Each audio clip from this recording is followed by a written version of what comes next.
This is my second generation Camaro that I've brought 800 miles from Kentucky all the way down to the beautiful state of Florida to repair and fix up and get back on the road. Now, we've done a ton of work on this car already, but every step of the way we find more and more problems. And that's why I'm currently standing next to the roof of the car, which, as you can tell, is not attached to the car anymore. Because a few videos ago, we found out that there was a ton of rust damage on both the structural and the outside skin of the roof that we need to fix.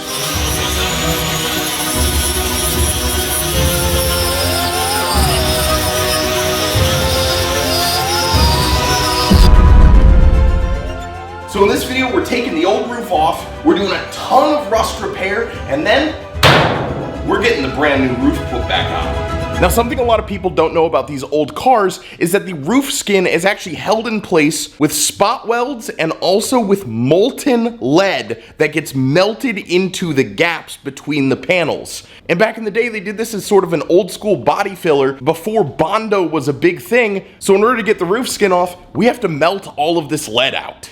Now, as somebody with literally no experience working on cars, other than what I've done on this car already, this is going to be a huge endeavor for me. Not only fixing the roof, but also fixing all of the structural damage on the interior skin of this. It's definitely going to be a huge project. Now, tackling big projects with no experience is something I'm very familiar with on this channel, so I am not going to shy away from this one either.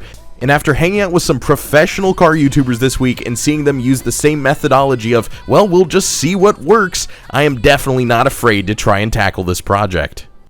So we've got the lead all melted out of the roof of the Camaro, and all we have to do now is grind off this remaining slag that's here just to reveal the spot welds underneath, drill those out, and then the whole roof should just kind of pop off. We do have to cut a little chunk right here just to detach this part of the roof from the A-pillar, but over here is all of our lead that got melted out of the roof there. That is quite a pile, but these pieces do look really, really cool when they come off. They don't stick to the actual body of the car at all. They were just kind of a really fancy body filler back in the day, but I'm pretty sure you're not supposed to just touch lead with your bare fingers. It's like super toxic, so we're gonna put that back on the ground, go wash up, and then start drilling out these spot welds. Now, what I thought was just gonna be some easy spot welds to grind down and drill out ended up being fully rusted together panels, which turned this into a much larger project than I expected. I had to cut, I had to grind, I had to use my air hammer. Everything was a problem getting this roof panel off.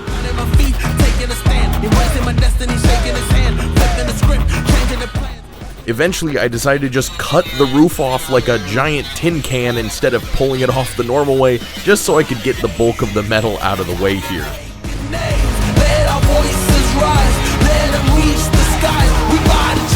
And finally here, with a final cut, we're able to disconnect the roof panel from the car and take it off to look underneath for our first view at just how much damage was underneath here.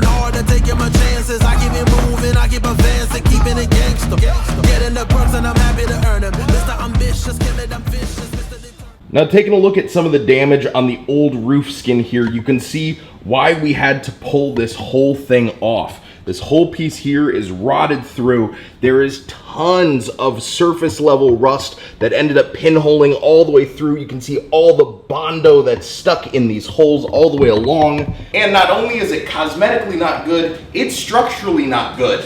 Look how wobbly this piece of metal is. That's not good. So it's in everybody's best interest that we just take this off, put it where it belongs in the trash, and replace it completely. All right, after a ton of taking off, putting back on, taking off, and putting back on, we finally have the roof officially fitted back to the car.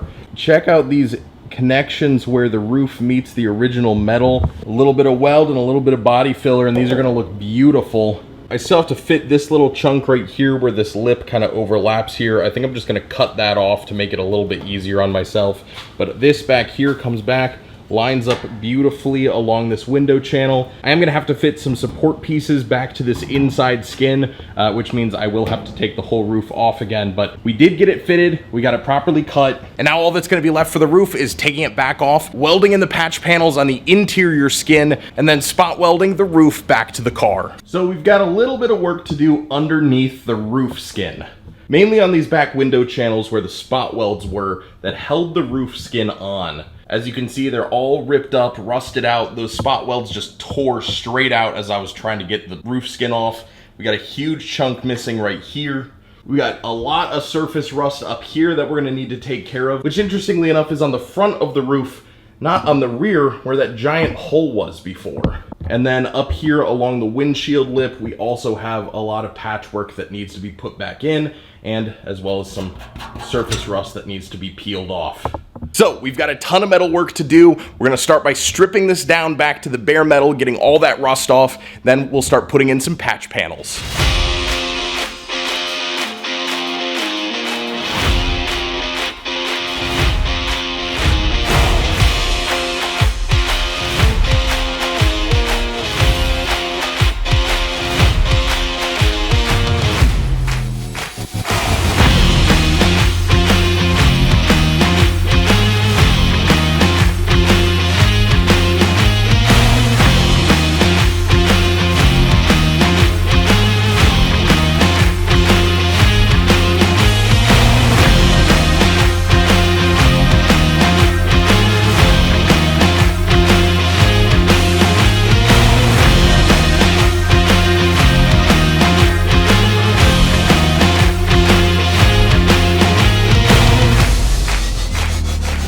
So at this point, I'm going to start putting a rust-preventing chemical on the entire inside roof skin. This is going to convert the rust into not rust and allow us to be confident in the repair that we're going to make underneath the roof skin. So hopefully we never have problems with rust under here ever again.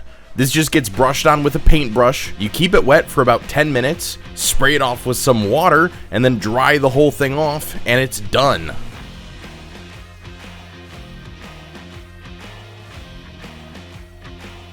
Then I'm going to throw a coat of primer on this raw metal just to make sure that everything is sealed back up and we won't have any more rust spreading for the rest of the car's life.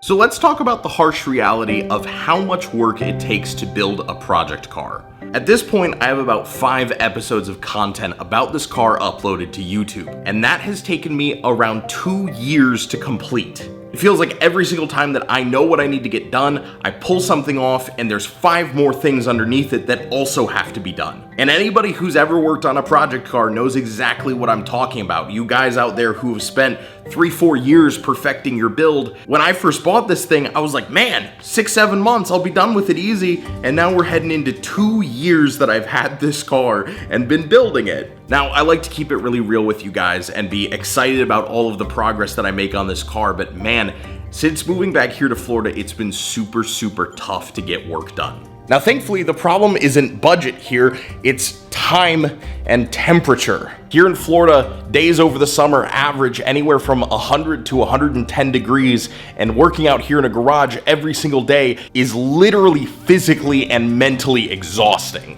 Now, when I was up in Kentucky, I had the luxury of cooler summers and really cold winters, but in the winter, you can put more clothes on. In the summer here in Florida, you can't get any more naked. And for the sake of my family living at this house too, I'm unfortunately not gonna do that. Now, that's not to say that I haven't made some serious progress on this car already, but what you guys have just seen in the video so far is over a month of work to get it done. Now, obviously, I haven't spent an entire month working on the car, but I'm taking the time that I have to put into this thing so I can make content. And while I love making these videos and working on the car, it's so fun for me, I have 2 other jobs that I work in order to make the money to fund this thing. And unfortunately, right now, YouTube is not one of those 2 jobs. I would love to make it one. I would love to do this full time. I think it would be awesome. But right now I'm dividing my time between so many different things and I just don't have the time to pump videos out as much as I'd like to.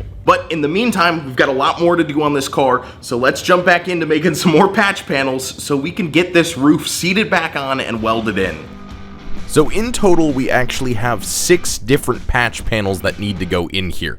I'm cutting the rear window channel into 2 separate pieces and replacing that in 2 chunks. Then I've got 2 patches on the driver's side where the interior panel is being rotted through, and then 2 patches on the front windshield rail that need to be put in as well.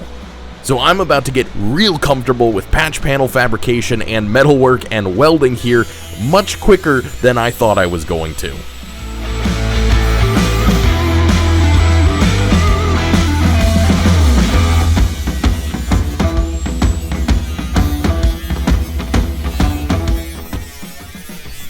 So with the rusty old metal cut out, I'm now forming our patch to make sure that this curved angle is perfect alongside this back channel, because this is a really high risk area for water to come through and we can end up with a lot of rust forming, which is what happened with these the first time that this car was built.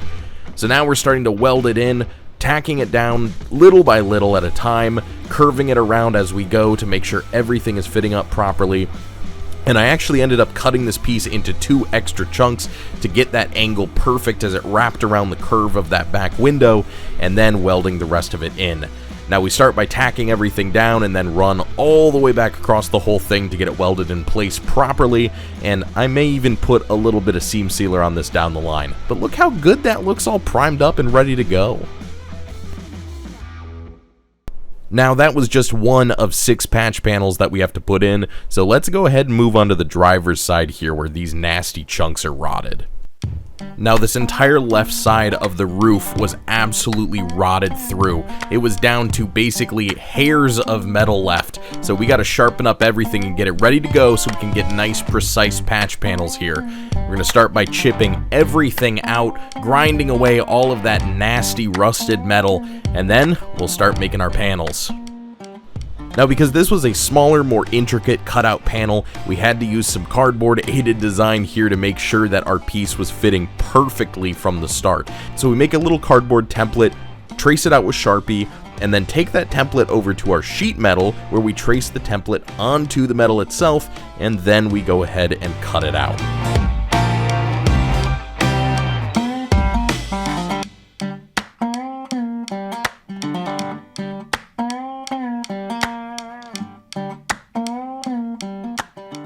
And then we take it back over to the car to make sure that the fitment is perfect. And in this case, it wasn't. So we had to break out the tin snips to do some very precise trimming and make sure that this panel fit in there perfectly. Then we go ahead in with the spot welds to make sure that that connects back to the original bonding panel that it needs to go to. And then we tack weld everything back to the actual roof structure of the car to make sure everything is as it was in the original Camaro build. And on this one, because we're actually bending metal over the edge, I'm going to dress up those welds a little bit extra to make them pretty and smooth so we get a nice bend over the edge when the roof panel goes on. Now, as I've started doing more welding, I've noticed that I'm getting better and better every single time I have to weld another panel in, but I cannot say thank you enough to the team at Yes Welder who sent me my welder for this whole project. It's really helped me fine-tune and figure out what I need to do in order to weld better. And I do have an affiliate code that's in the description if you guys are looking to start welding. I highly recommend this machine. It's super cool. You can use my code for a discount on their website, and hopefully it helps 1 or 2 of you guys get a welding machine and start doing it yourself. So now it was time to move on to the second patch on our driver's side here, and this one was even more complicated than the last one, making this officially the most complicated patch panel that I have done to date. This one was a funky shape. It had a little extra tab that I had to cut out to fill some extra rust pockets that had formed, and overall, getting this thing precisely cut was a huge pain just to get this fitted up the right way. It also took some intricate bending to get the shape properly set up here, but the same process to get it welded in as the rest of them, couple tack welds, bead weld it, and then grind it down to make sure everything is smooth. Now with both of the patch panels properly put back in there, I needed to install this inner structure of the window arch to see if everything would fit up properly. And if it did, then that meant that our patch panels were perfect. So we put some screws back in to hold everything in place, hammered some things just to make sure it fit a little bit extra properly, and then we wound our window all the way back up, and it's time to see if everything fits properly.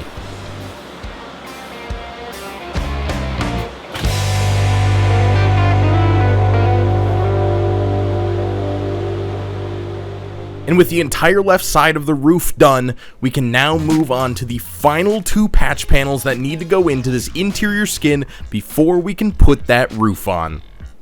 Now this patch panel started its life the same way as all of the rest of them, marking out a template and then cutting out the old rusty metal from the roof. However, as you notice, this has a couple complicated bends in it, and marking these out on cardboard was not the easiest thing to do. It basically just looked like a square that then got traced onto the sheet metal, but once that was cut out, then we got to the fun part. See, this is a piece of sheet metal that is much more complicated than any of the other ones that I've done. Even though the last one was the most complicated, this is now the new most complicated one. And as somebody who has very, very little experience with metal fabrication and with welding, this is like a huge accomplishment for me that I was able to make a panel that was this complicated, even though to some of you it may not be, but to me this was an awesome experience that I was able to get this done. And look at it clamped in there, fitting beautifully, absolutely perfect. I was so stoked that this worked. And then again, some tack welds going in here, making sure everything is set totally solidly in place, hammering it down to make sure everything is aligned and fitting properly with the rest of the panel, and then final welding everything in so it stays there forever. And then we're going to grind down everything else to make these welds nice and pretty, so when that top roof panel goes on, it has a nice, totally flat surface to lay on. Now my welds on the inside may not be the prettiest, and frankly, I don't know how to make them look any better than that. Every single time that I weld a patch panel in, it seems like it's just a little bit lower than the other panel, even though I have them clamped fully flush next to each other. So if anybody knows what I'm doing wrong, please let me know in the comments. I'd really love to get totally flush welds, so when I grind it down, it just looks like one totally solid piece of metal. Now, as I was finishing up this final patch panel in the roof, I noticed some shoddy body work on these A-pillars, and I decided to start chipping away to see what I could find underneath, and unsurprisingly, nothing good. The old owners, or whoever repaired this Camaro in the past, decided it was a good idea to completely fill these A-pillar skins with Bondo, and then leave about 50% of the original A-pillar skin on there to just continue rusting away. So we're going to peel this whole piece off, and we'll need to find a new one to replace it, which in and of itself is going to be a problem because I have not seen one of these things for sale in all of my online searching for body panels. Now thankfully the A-pillar is made up of 3 different pieces. There's an internal structure, there's a middle piece, and there's an external skin. And thankfully our skin is the only part that's really severely damaged. The middle piece is a little bit rusted out, but we'll be able to fix that up with a patch with no problem at all. Then of course, you know I had to go to the other side to see if the other A-pillar was just as bad, because we're not leaving anything in this kind of condition, and I'm not taking a chance with this sort of bodywork. And guess what? It was just as bad. So we got to pull this one off. We have to find a whole second one of these A-pillars. And again, it just seems like every single time I'm so close to finishing something, or something is going really, really well, something else has to come up and ruin the day for me on this project. But we're going to keep powering through and finding new parts and replacing this the way that it needs to be. But dang, are we seriously restoring this thing from practically the dead? Well, we were making great progress on getting this roof patched in, but all good things apparently must come to an end because our A-pillars are destroyed. I noticed some really tacky Bondo work and decided to peel the skin off of the A-pillars, and these things are just absolutely rotted through.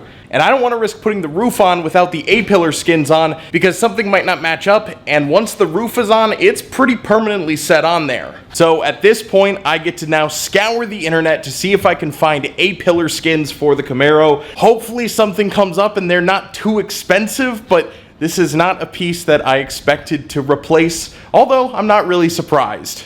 So at this point, the car is looking pretty naked, and I'm gonna have to leave it like this until I get the new parts in. Which means for now, I'm gonna have to get back to some engine work, some transmission work, getting this thing mechanically sound so when those new parts show up, we're ready to go. So the problem is, an A-pillar skin is $190 a piece because they only come in the full 3-piece set, which I don't need. Now, I've scoured the internet for hours trying to find something that would work that is not the full 3-piece kit, and aside from making one of these myself, which I'm not confident enough to do, I'm not finding anything right now. Well, I might have spoken too soon because there's a full 2-piece set of A-pillars for the Camaro for $60 on eBay. Now, they are cut off of an old parts Camaro. They say that they're the original metal, but I think we're gonna have to pick these up because it's the only option. So I'm gonna go ahead and order those, which means that I need to work on something else for the next week while I wait for these to show up, which is probably gonna be the engine and transmission and getting this thing drivable again. But that's gonna be it for this episode. I hope you enjoyed the in-depth look at welding and patch paneling, the whole interior skin of this thing. At least that part is done, and now all we have is some spot welds and exterior work to get done, and then obviously body work and paint to go. But that's for another episode at a later time, so thank you guys all so much for watching, and I will catch you guys in the next one. See ya!